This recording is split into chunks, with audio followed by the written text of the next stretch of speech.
Please help a dummy out. In idiot speak, why have communist and socialist ideals failed? No left bashing, just facts THX. Are you talking about the US?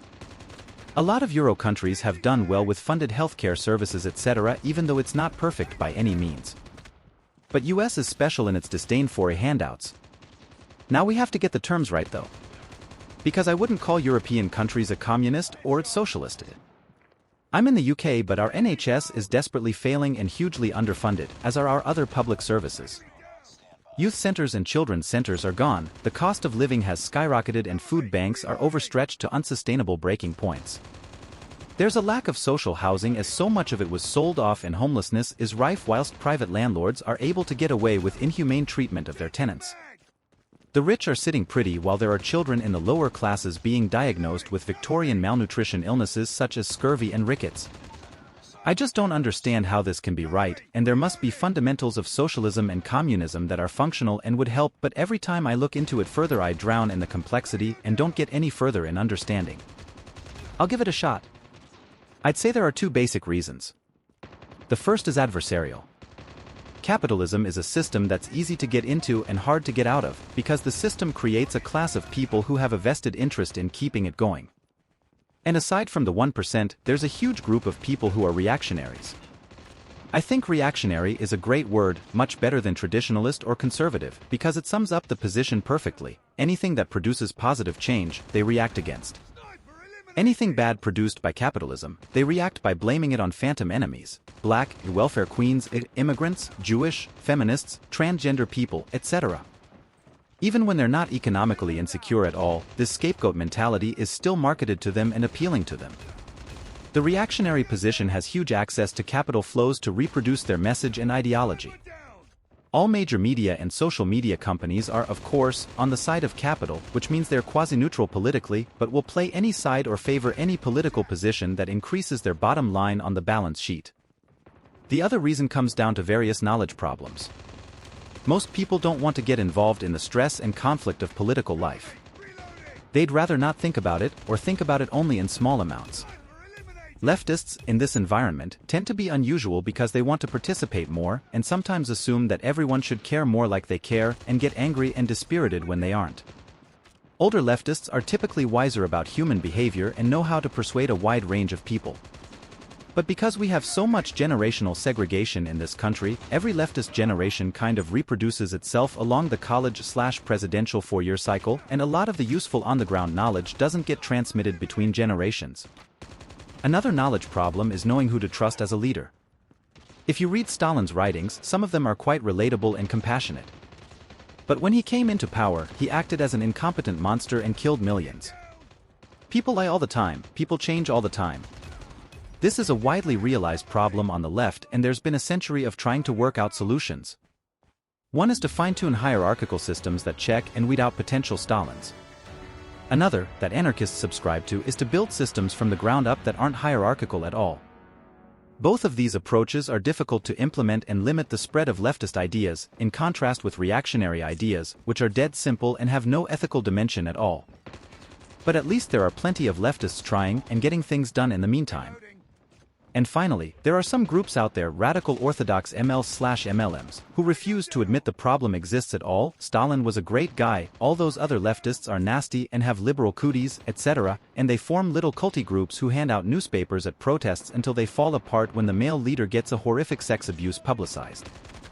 Young leftists who encounter these groups get burned out of leftism pretty quick. It turns into a depressing situation where the best lack all conviction while the worst are full of passionate intensity.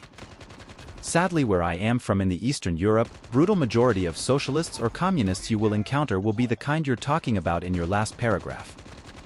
I actually recommend you look at this from the opposite direction. What makes successful societies successful? I'd recommend you look into meritocracy. https://plato.stanford.edu/entries/meritocracy. In general, you want citizens striving for competence. Rewarding that competence is an excellent way to keep society evolving. Societies that are more meritocratic are better equipped to invent technology and advance industry. That said, the more meritocratic a society becomes, the worse things get for disadvantaged populations. This is often where socialist and communist ideals start to look appealing, particularly to young people who have yet to establish themselves. I hear you. But it's precisely for the reasons of equity for the disadvantaged that I am trying to learn. In order to improve society as a whole, we need to be able to raise the conditions for our most vulnerable and disadvantaged.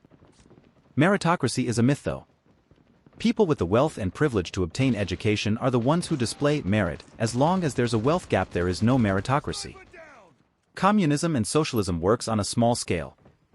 Churches, tribes, commune. Once you get past the social circle limit, it breaks down. You can't really care about more than 200 people. Beyond that, you start excluding or not caring as much. You might open your home to a neighbor in need, but not really a drifter. There's also limited resources. How do you fairly distribute it? Who makes it? Marx talks about a post-scarcity, fully autonomous world.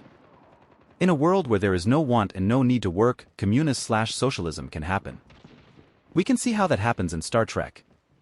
Even there, plenty of places need more resources they can't have. Last, we have human nature. The main caveat when talking about true socialism/communism is if I was in charge. If I was in charge, then it would be beautiful because I'm altruistic. But the guy behind me is not.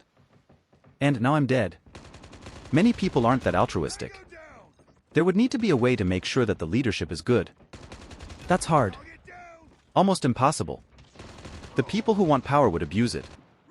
Then, as stated in other posts, we ignore the failed efforts of true socialism/communism because they failed. We look at the successes, which aren't actually socialism. They are capitalist societies with strong social nets with a homogeneous culture. They make a lot of money to support much of their social work. Their people are almost all the same, so they all mostly agree and there's no other to deal with. Hi, I'm late to the party, but let me give this a shot from an anarchist perspective. Hierarchy is a system where people are ranked above or below each other in terms of status and authority. In a capitalist society, control over resources is the basis of these different levels of status. Once you control some resources, it becomes easier to gain control over other resources. If you own a large business, you can buy more businesses, especially ones that compete with you. Ownership of resources becomes concentrated in the hands of a few. A meritocracy is the idea that people gain status bases on their merit. The most skilled and knowledgeable workers get the best paying jobs. The idea of meritocracy breaks down because developing skill and ability requires an investment of resources in someone at a young age. The offspring of those high in status will have better training, education, nutrition, environment, and other factors. Often these gaps begin as early as prenatal care. So you end up with a system that is closer to a high-tech feudalism with aristocratic owners being aided by a minority of high-status helpers who pass that status down to their kids via an illusionary meritocracy. Communism/socialism tries to change this by removing the private ownership of resources. Instead, resources are owned by the government and given out to people as needed. But who gets to determine where those resources are needed? A government leader of some kind. These government leaders now have the highest status and can give those resources to themselves. Both systems will use an armed guard group to protect their resources.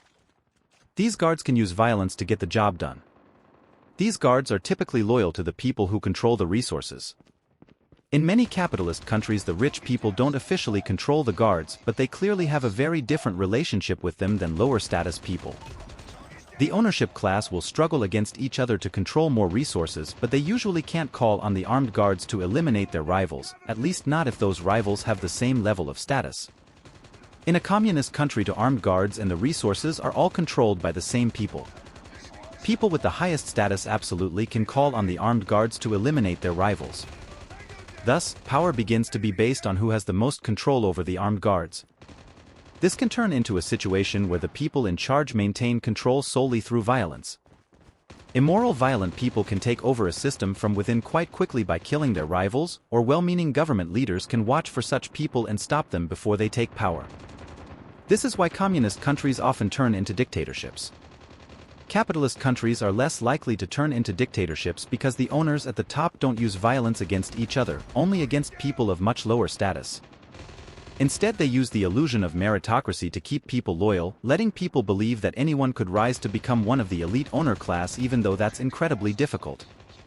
Owners use money and influence to exert a mostly hidden control over a government that outwardly looks like a democracy.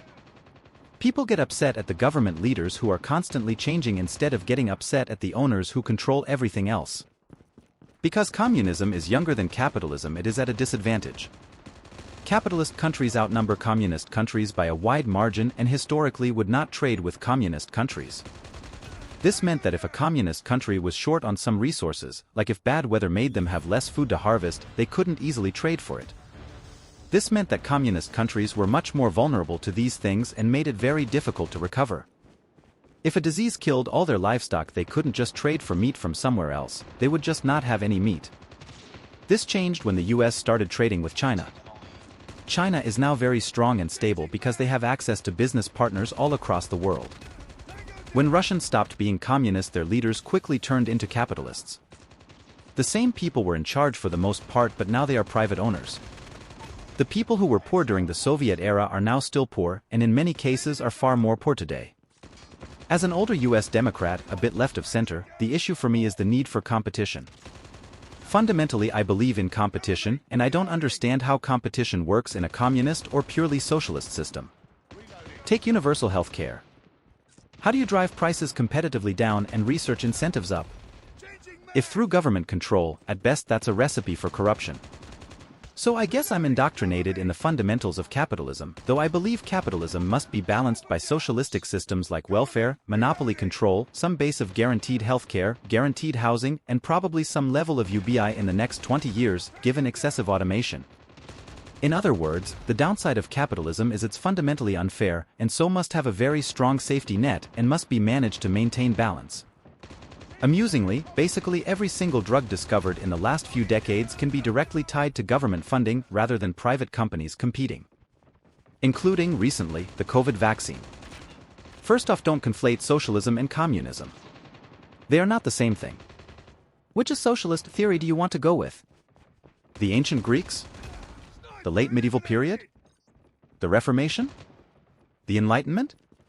Or the post-industrial? Jewish communities? Early Christian communities? Point number 2 is actually the rub here. People's perception of socialism is only post-industrial because of the Cold War struggle between the US and USSR. In reality, socialism as a philosophy has existed for thousands of years, and to be honest, it isn't a failure.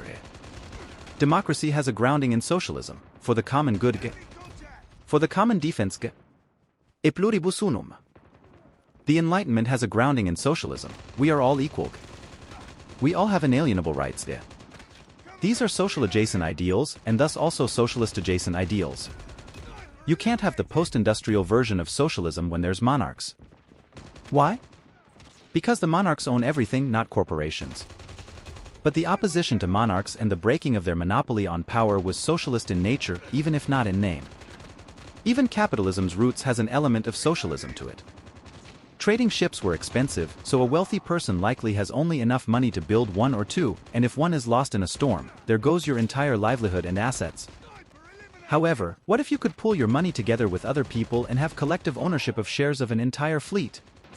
So when a single ship is lost, we are all impacted, but not as badly as if it was the only ship we owned, and we all share in the profits of the successful voyage?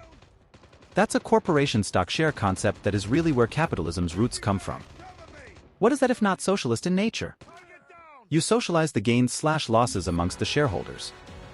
I'd personally argue that socialism is the most successful philosophy/ideology in history.